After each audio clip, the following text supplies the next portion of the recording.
Selamat siang, anak didik kami kelas 8.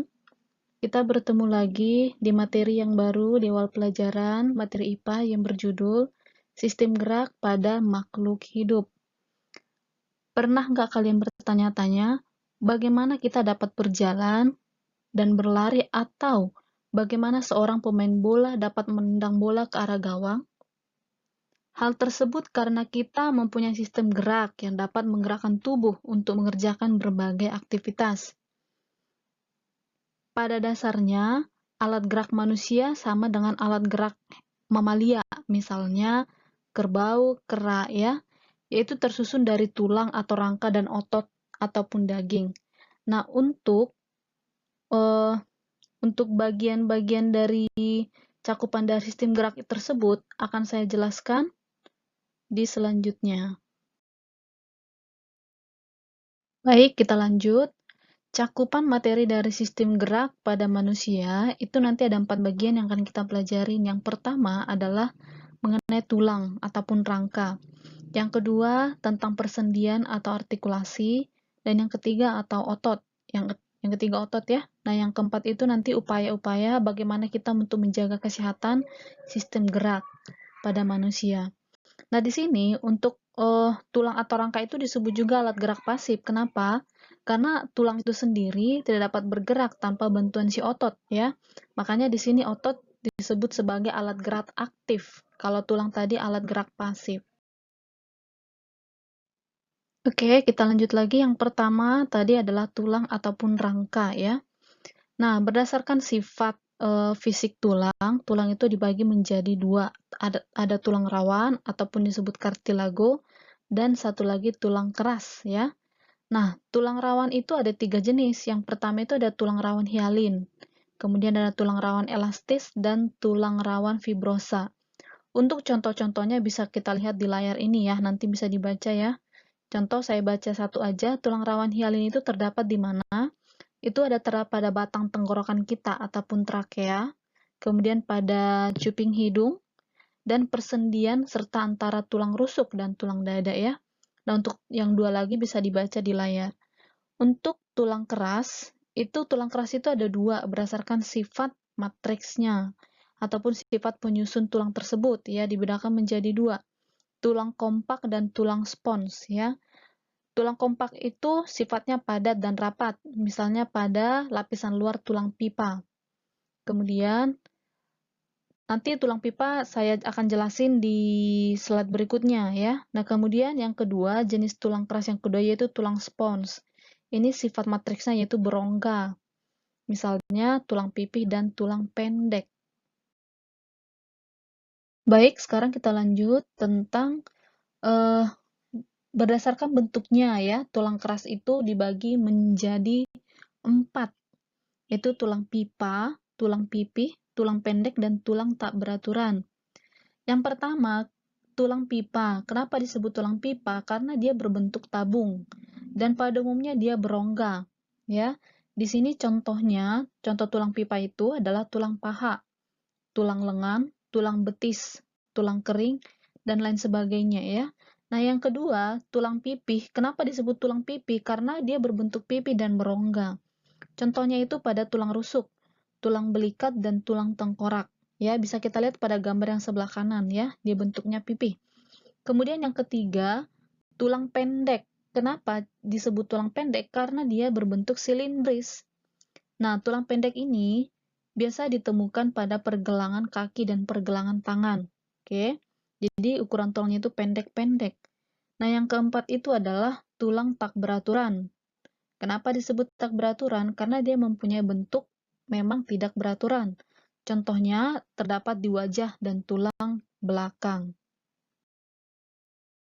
Baik, setelah kita tadi sudah belajar tentang jenis-jenis tulang berdasarkan sifat fisik dan bentuknya. Sekarang anak didik kami silakan mengerjakan uji kompetensi satu-satu. Di sini anak didik kami tugasnya adalah mengelompokkan tulang-tulang yang sudah ada 10 nomor, kemudian centang pada kolom tulang yang sesuai ya. Ini ada diisi. Kemudian nanti jawabannya boleh dikirim ke guru masing-masing. Baik, anak didik kami, kita lanjut lagi ke bagian yang kedua, yaitu susunan rangka pada tubuh manusia, ya.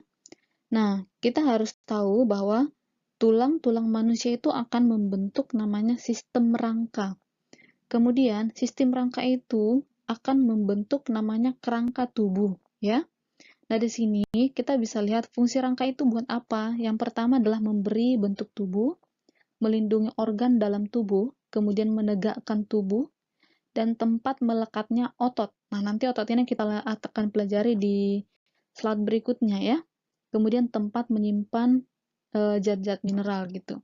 Nah, rangka manusia itu dibagi menjadi dua. Ada rangka aksial atau sumbu tubuh, kemudian rangka apendikular ataupun anggota tubuh. Oke, untuk rangka aksial atau sumbu tubuh ya, itu terdiri, jadi rangka aksial itu terdiri dari ada 4. Yang pertama itu tulang tengkorak. Kalau dikatakan tulang tengkorak itu tulang kepala ya, kemudian tulang belakang, tulang dada, dan tulang rusuk. Nah, yang pertama ini untuk gambar tulang tengkorak, itu bisa lihat gambar di sini. Nah, nanti yang ada di kami di rumah, silakan digambar, ini digambar serta bagian-bagiannya yang lengkap ya. Oke, nah untuk tulang belakang dan tulang dada dan rusuk ini bisa lihat di gambar yang di sini. Nah, nanti di rumah anak didik kami silakan gambar juga sesuai dengan jumlah. Ini kan ada contoh untuk tulang belakang, misal saya ambil tulang pinggang ruas ada 12 ya. Itu bisa digambar dengan jelas serta jumlahnya juga. Nah, untuk gambar tulang dada dan rusuk, ini boleh dihitung juga nanti, misalkan saya ambil contohnya ini tulang rusuk palsu. Dia dari nomor berapa sampai nomor berapa, ada berapa buah. Harus tahu ya.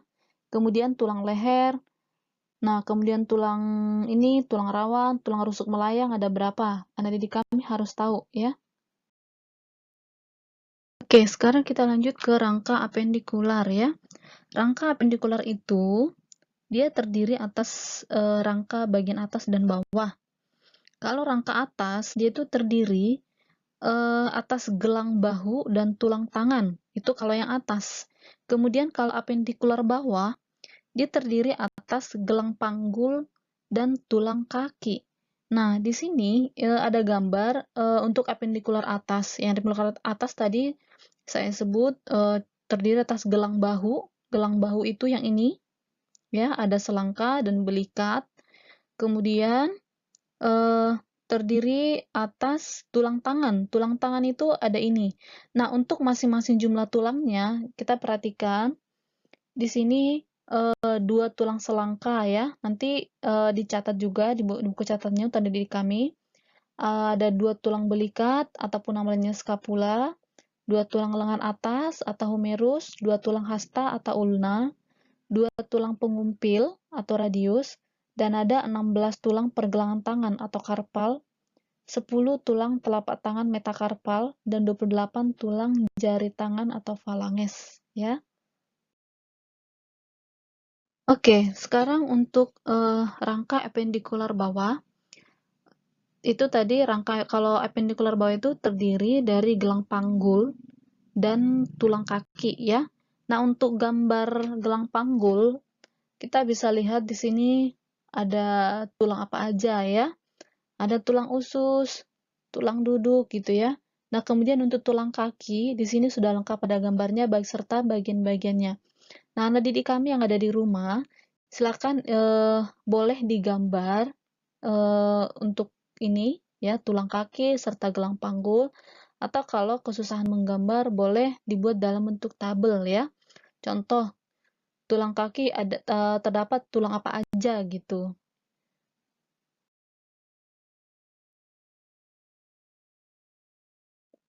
Baik, anak didik kami